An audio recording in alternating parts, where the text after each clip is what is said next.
Là, on se baladait un peu sur ton feed, dans toutes ces images qu'on trouve sur ton Insta. À chaque fois, c'est un moment particulier. Et, pour faire du hasard, nous, on joue là-dessus. Mais on aime bien après revenir sur un moment qui t'a marqué, tu vois, une photo ou un moment qui a marqué ta carrière de photographe ou du Jonathan Bertin que tu es depuis. Est-ce qu'il y a un truc qui te vient en tête ou pas ? C'est le flashback, si tu as ça.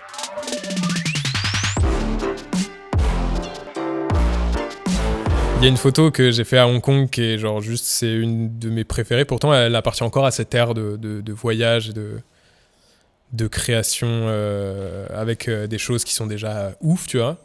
Et c'est à la Suicide Cliff de Hong Kong, et je crois que c'est une des photos, ça restera une de mes préférées pour toujours, mais et c'est en haut d'une énorme falaise qui est sur les alentours de Hong Kong, et une fois que tu arrives en haut, tu as une vue sur toute la ville, mais déjà juste pour monter, c'est un enfer pas possible. On se disait, mais d'où il y a un truc, d'où il y a un point de vue ici, là. Tu passes, mec, t'es dans c'est des sentiers, mais les sentiers, c'est la jungle en fait. Du coup, tu te dis, est-ce qu'on va vraiment au bon endroit ? Et on est arrivé là-haut.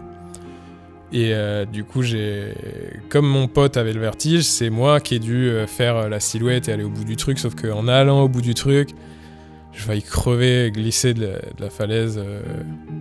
Et voilà, ça aurait été. D'ailleurs, on a les images. Ça aurait été. Ouais, il y a des images de ça.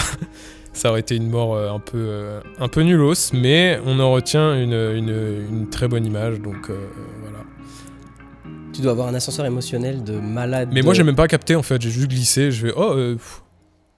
Et après, quand tu regardes le plan, tu fais oh. Ouais. Non. Tu te rends compte de la taille du ouais, grave. Bah, puis ça s'appelle la Suicide Cliff, c'est pas. Ah oui, d'accord. C'est pas pour voilà. Est-ce que ça veut dire qu'il faut prendre des risques pour faire une bonne photo ? Non. Créativement, oui, mais te mettre en danger, non, pas forcément. Après, il y en a, ils kiffent, ils font ça, mais moi, c'était pas volontaire. T'as raison, parce que dire dans un podcast qu'il faut prendre des risques, en fait, c'est pas ouf. Non.